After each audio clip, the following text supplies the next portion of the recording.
Before I was in Australia, the last place I was in Glasgow. I was in an off license, buying some cigarettes, blending in with the local women and children. And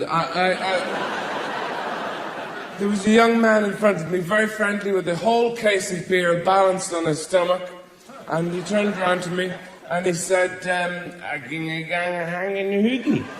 didn't quite know what was an offer, but that doesn't stop you joining in a conversation. You just take out your best middle-class smile, you know, and go, ha ha ha ha ha. He could have been asking me anything, I don't know. It's kind of an abuse of a smile, though, really, because smiles are important. They should be used for, you know, when you really mean something and feel it very deeply. This is just one of those, please don't kill me, I'm just off a train smiles. And Scottish people are quite bigoted about the English. You know, I have to remind them of the incredible English sophistication and tolerance and sense of humour, which they need to deal with their impotence and pointlessness. And there is no point being sensitive about where you're from because it doesn't matter, you know? I mean, Irish people very recently were voted one of the ugliest people in the world. That didn't bother me. It just made me look a bit harder at Irish people. I can see what it's about. We're a pretty rugged bunch. All Irish people look like they're trying to hide other people inside them.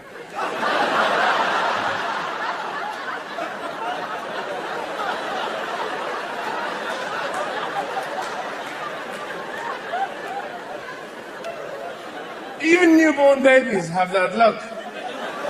Like they've had a serious go at an international rugby career at some point. Here, you have your Prime Minister has an approval rating of 75%. Which is, what's he doing? Nobody ever gets 75%. Is he coming round at night with a pot roast, touching you on the knee and telling you you've lost weight? What's going on? But that is absolutely true about, you know, people needing to believe in things. And it's a scary thing when you start to believe in politicians. You can't trust them. You see, but we need to believe something. And you're not allowed to believe in religion. Well, you can, but people will laugh at you and throw things.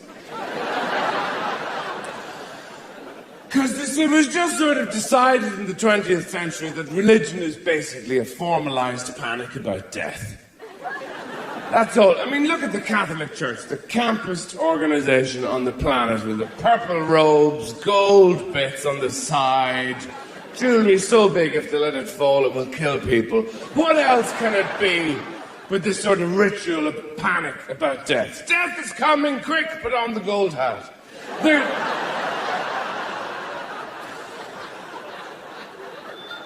You see, people never really grow up. I don't mind most religious people. I talk to them, you know. I listen to them banging on. I prayed very hard and then the fairy came. Did he? Good. Have a biscuit. I only get annoyed when they try and make me see the fairy. You have to let the fairy into your heart. Look, I wouldn't let him into my garden, okay? I'd shoot him on sight if he existed, which he doesn't. Now have another bicky and be quiet, will you, please? But you can absolutely understand the desire to believe in something, to support you. You know, I mean, children like to be supervised by adults. You know, that's why children go, look, no hands, or look, I can do this, look, I'm really good at this, whatever it is. Because it validates them, it shows them that they are there, because somebody else is watching over them. Grown-ups are the same. Not that there is any such thing as a grown-up, really. They want to be, you know, the idea of like to be watched by something. You know. Because, I mean, the planet's not going to miss us when we finish fucking it up and killing each other. So we needed the idea of God to have somebody to miss us, or at least notice that we weren't there anymore, because we've all died out, because we fucked it up. And God could go, look, they're not there. The lizards are doing quite well, though. Good on them. But with suicide bombers, one of the things I don't understand is What's in it for the women suicide bombers? Because with the men, you know, it's a very male kind of promise at the end of it, 72 virgins. A man, I think, thought of that. But I bet you what women are offered is much more modest. It's probably, you know, flexible working hours and decent childcare at the end, something like that. People come in here with their fucking camera phones. Everything's a camera nowadays. You pick up a piece of fruit, it takes a picture of you. Or the computers, which are everywhere, which is proof that we like to be watched. That's what we've replaced God with, technology. We're fucking afraid to be alone in a lift, in a taxi cab. We need cameras everywhere, recording us unless we realize we're alone. We might do something scary. Like whimper, I don't know. But the machines are, you know, the laptop I have, all it does is tell me to fuck off in 400 different ways. I don't understand it. You open it up and it goes, Beijing! What's the magic word? I don't know! That's why I got you. I have no memory. Don't go fucking Beijing anyway. Why can't you be more like me? When I open you up, you should go, what? So there's that, and then the other thing that we seem to have bought into in a big way is consumerism. That's what people use to fill the void, you know, stuff. Give me the thing, give me the couch, the wig, the tiny beans, the radio, the CDs, the freaking shoes, all the stuff, all the time that you can't get away from. You know you bought a lot of shit because you're broke now and your house is full of shit. You walk around the house looking for a pencil or a piece of paper, you can't find anything useful like that, but you can always put your hands on a purple furry cube with the number 6 on the side and rubber legs underneath, and you pick it up and you go, what is this shit? Why is it in the house? Because you bought it, that's why. Like all the other crap you never use. There's people in the middle of Sydney driving around in those huge 4x4 vehicles. They're like little houses on the move. You can't even see the people inside, they're so high up. The men on their mobile phones going blah, blah, blah about money. Or the ladies with the Roman candle of blonde hair going hiya, hiya, hiya, as they plough through school children. Roaring around, up and down the street where your children play in their fucking Toyota Hiroshimas.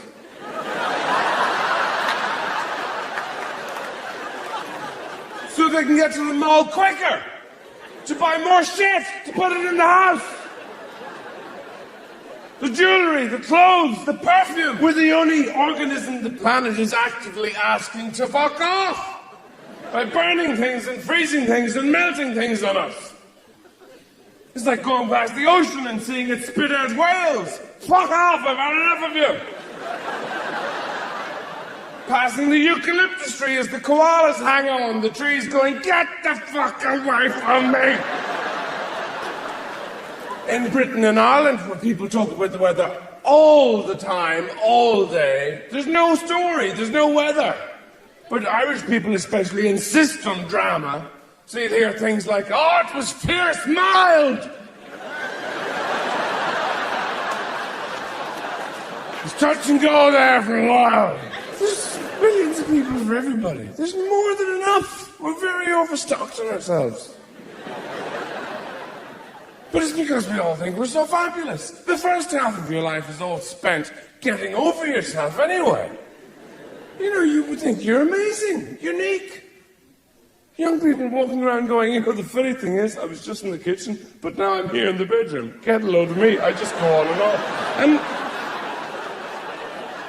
And that's around the age when you meet somebody else and you're totally unbearable. Two young, fit, healthy, attractive people in love. There's nothing worse to look at in the world.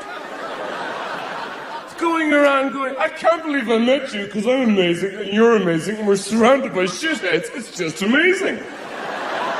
Hey, I know this really good bar. Let's go and make it better. But then they have a full year where they do 9 times as much as they've ever experienced up to that point. So they know what the rest of adulthood feels like, which is walking around in a desert with a bag over your head, being bumped into by people who rob you as they bore you. The young man knows he's not dead, because he's with the young woman now, and they're in a rented flat, and she's talking about curtains. and he really, really wants to be dead. Because the young woman's been talking about curtains for half an hour and looks like she means to go on.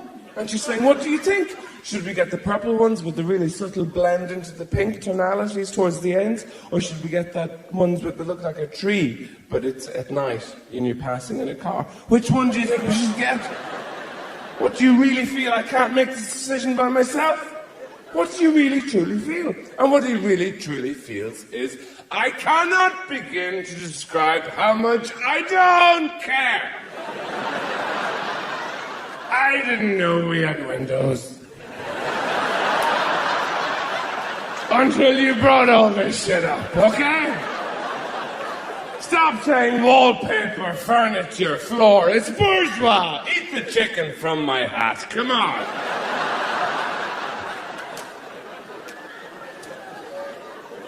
Now, in a strange way,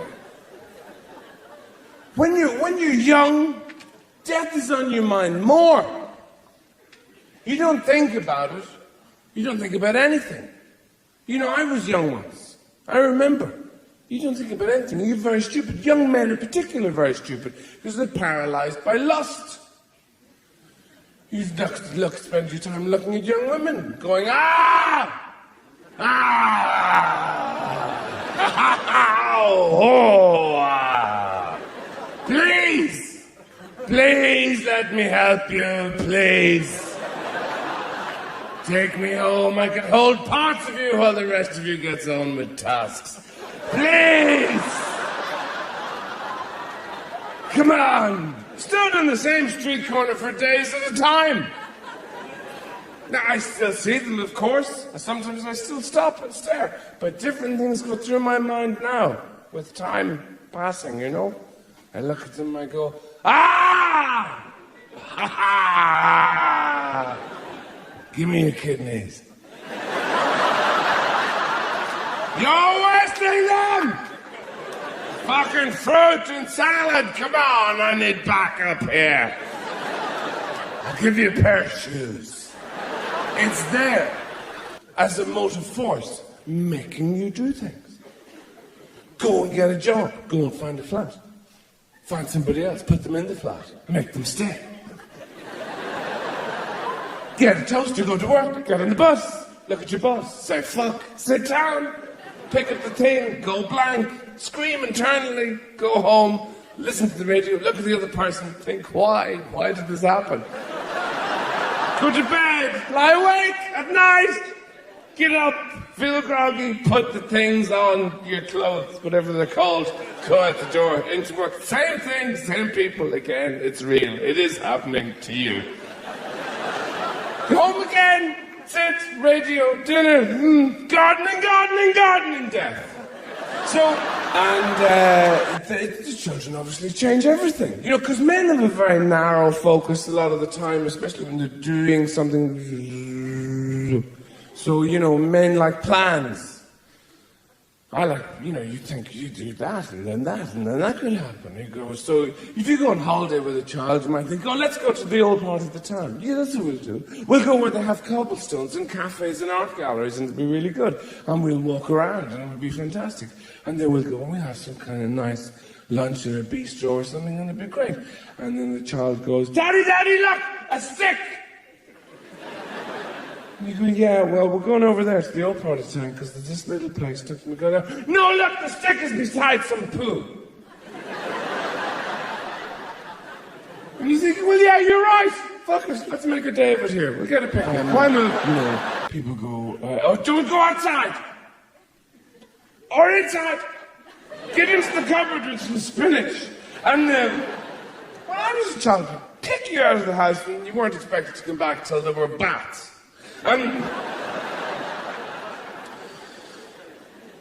So children are quite, I think they're neurotic now. They're scared, you know. They go, toast! And,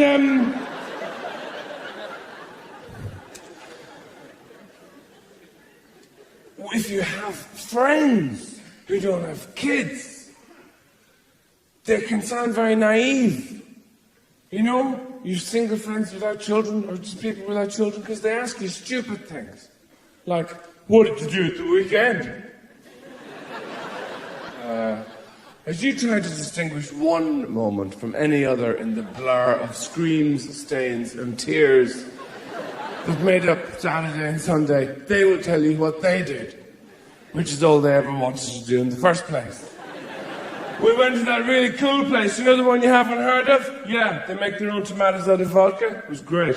And then we walked along the canal. We hired one of those hop-on, hop-off hot air balloons, just so in case we got bored walking, you know, we could get in the balloon for a bit and then we could walk for a bit.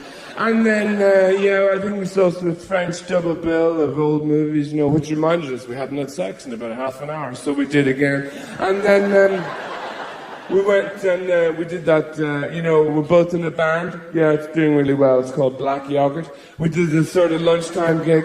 And in that really, really cool place, you know, the cellar that's above the building. It's called Umlaut. Well, it's not called Umlaut. It's just two dots over a U that isn't there. And then saw loads of people from all over the world and saw several art galleries and went to about 5 operas and some production of ballet. It was really good. I think I was in it. And then we had sex again and then we just ended the evening with some of that, you know, Japanese pizza. It's on stilts. It's really nice.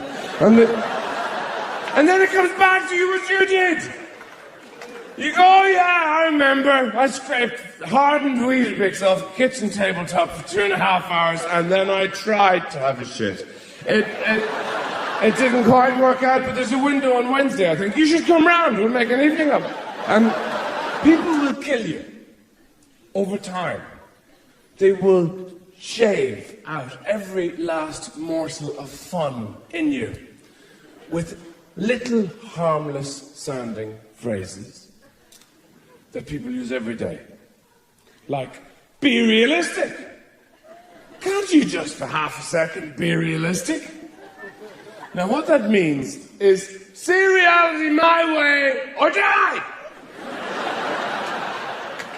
Which is why you end up in a warehouse choosing a toilet for the entire weekend. And nobody ever said to anybody, be realistic, let me oil you. Sometimes it's just,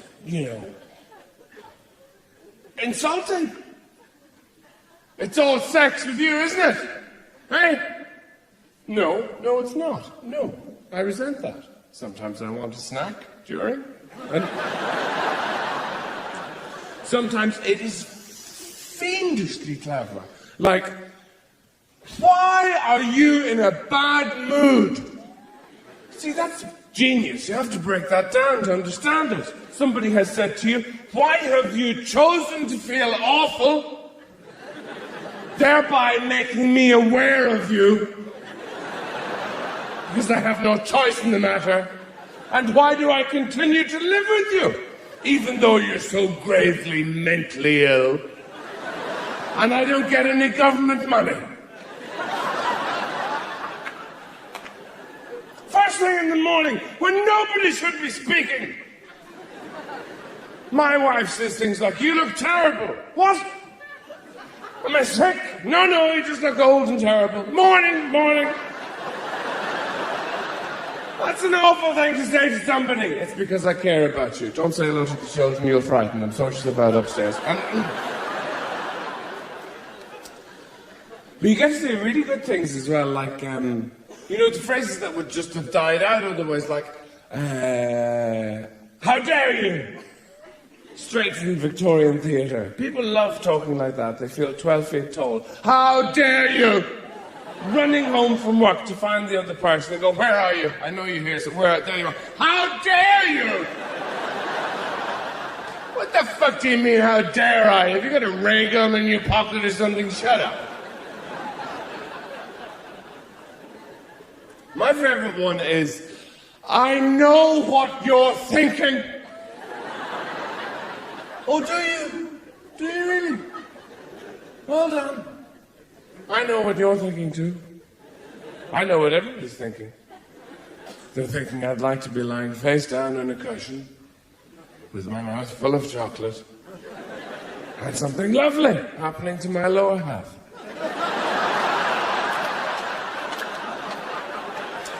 Do you want your prize now or later? Guys are changing. Men. Now, they don't want, basically, there's loads of it here. I've noticed loads of it in this country. And there's loads of it where I live. And you look at them, and it just hit me one day very forcefully. They don't want to grow up because they're wearing children's clothes. You know, you see loads of guys, and they're in their 30s and 40s, shuffling around in t-shirts with, you know, Zap or Pow or whatever on it. And they've got ambiguous length trousers. They're not shorts, they're not trousers, they're just these things that say, I don't want an executive position anytime soon, okay? I'm having a milkshake for about the next 10 years, stay the fuck away from me. And they hang around together with another guy, and they're not romantically involved. And they stay inside. These are men, remember? Inside the house, playing video games. I think this is amazing. You know what I mean? Bip, bip. Bip, bip. I don't understand the names of the, but you know, world of bip. Bip, bip, bip. Milkshake, bip. Zap, bip, bip, bip, bip.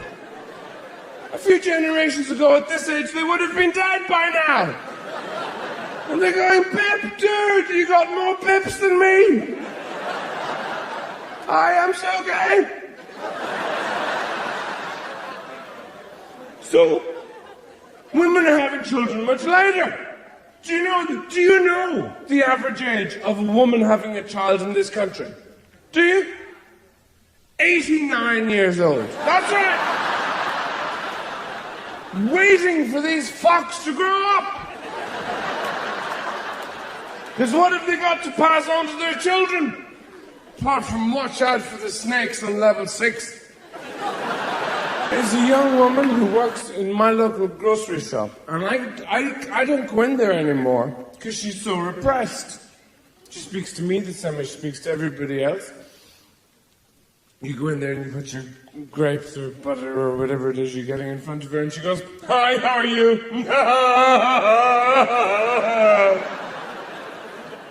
And you think, I'm fine. This relationship has gone way beyond its parameters already. I can't get involved in all the murders you need to commit to get this shit out of your system. Please go and do something you enjoy, sir, before you kill everybody with a label gun. Now, this is not nostalgia. I have no time for nostalgia. All that rubbish, people going, $2 for a Mars bar. I remember when, what? What do you remember? Fucking slavery, shut up. When children had to live underground, turning the big wheels.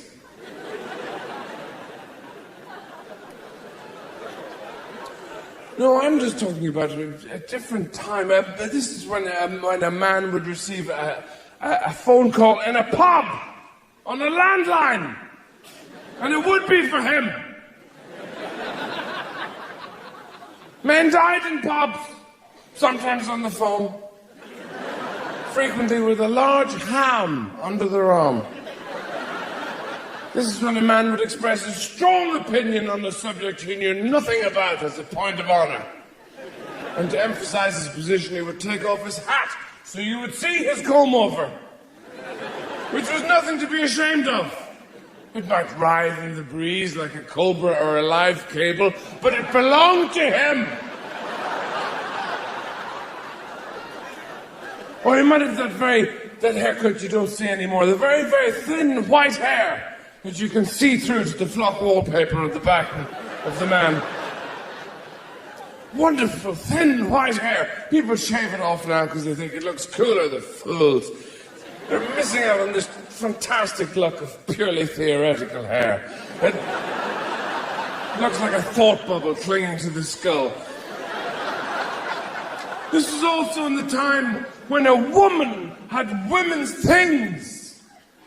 You would go to some social gathering, a woman wasn't there, you would inquire after her, where is Jeannie? And be told, oh, Jeannie, she has women's things. And you respected that. Nobody knew what they were. She could have been at home squirting jam into envelopes, polishing an onion with her feet. It was none of your fucking business. Knitting a ceiling cozy. Let her get on with it. This was also in the time when a woman, I am talking about a real woman here, had a vanity table in the bedroom to have somewhere to sit and weep.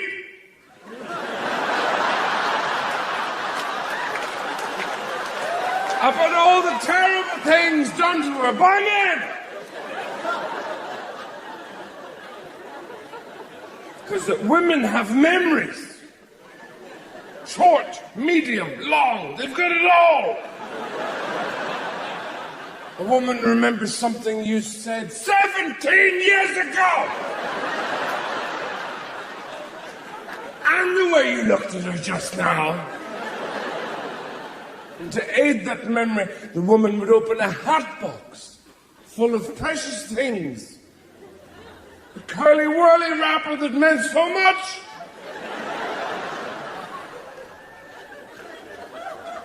A bundle of letters too painful to look at or throw away.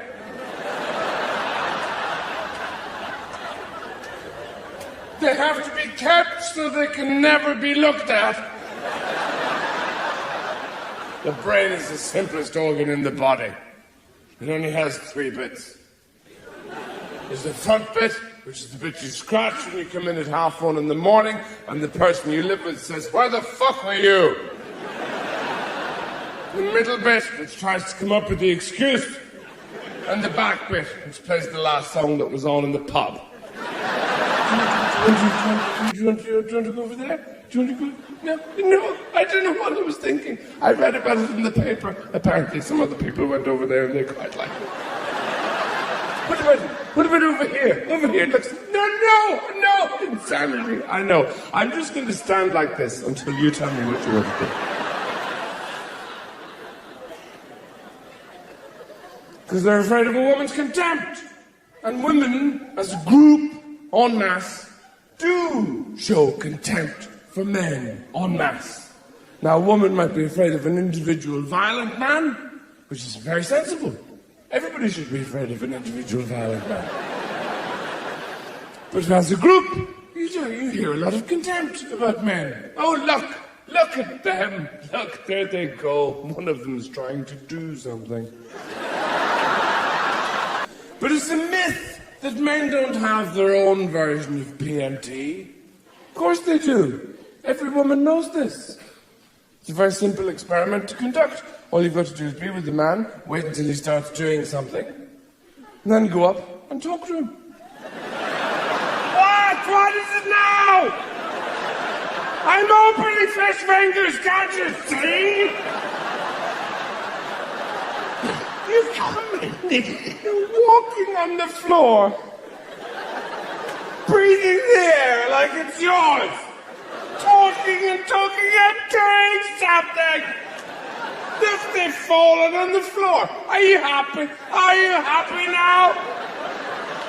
Every time I try and do something for myself, you carbonize and then shit on my dreams. You just like your whole family. Why do I even dare to think I could dream, I could imagine, I could hope?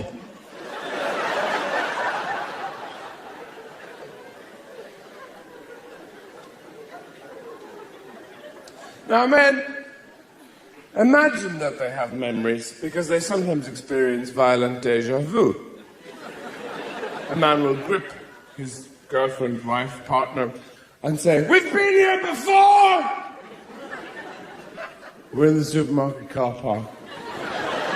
Yes, I know, but we've been here before. We never go anywhere fucking else as far as I can see. That's why I can't stand younger people.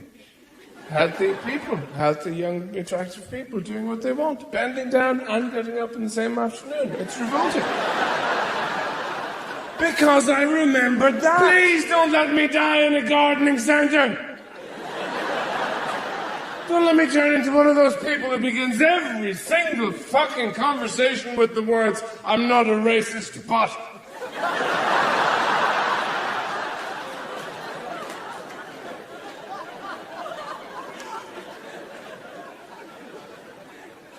And you see, because you have this illusion all the time that you're cool. People do. Not just younger people, everybody thinks that. All men do. 99.9% of men are convinced that they have to live silently with the bitter irony of the twist of fate that means nobody knows they're really a spy. And an amazing guitarist. Men give serious time and thought to how would I deal with it if a rocket came out of that alley right now, would I? Yeah, I think I'd handle the situation pretty well.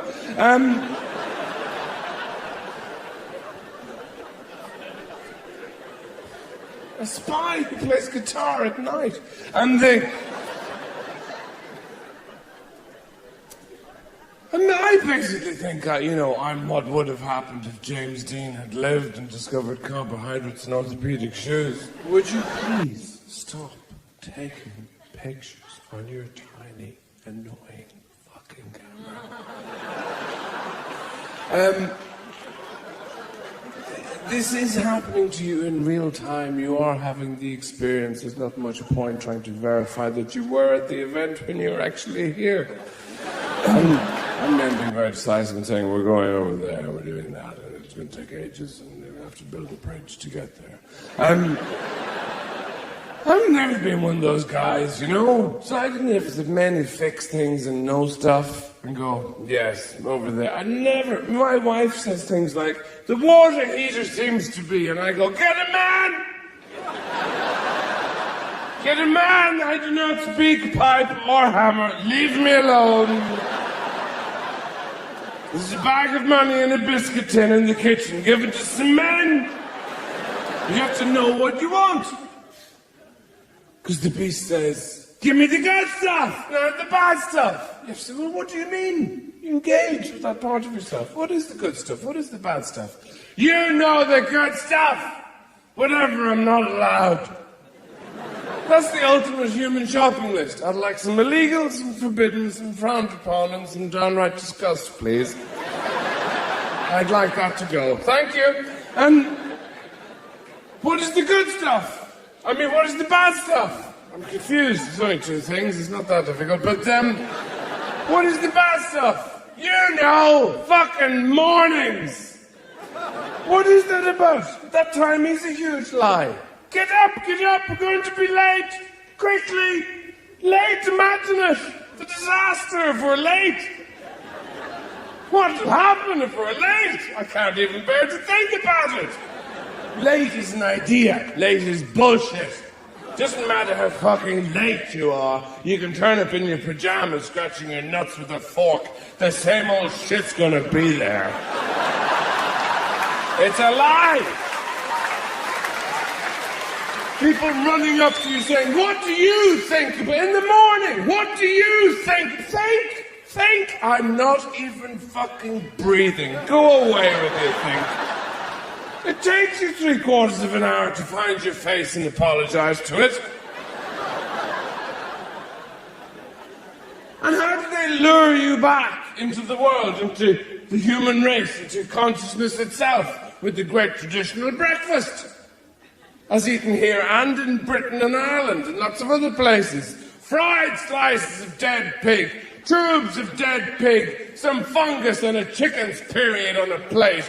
Welcome back! We missed you while you were sleeping! Enjoy!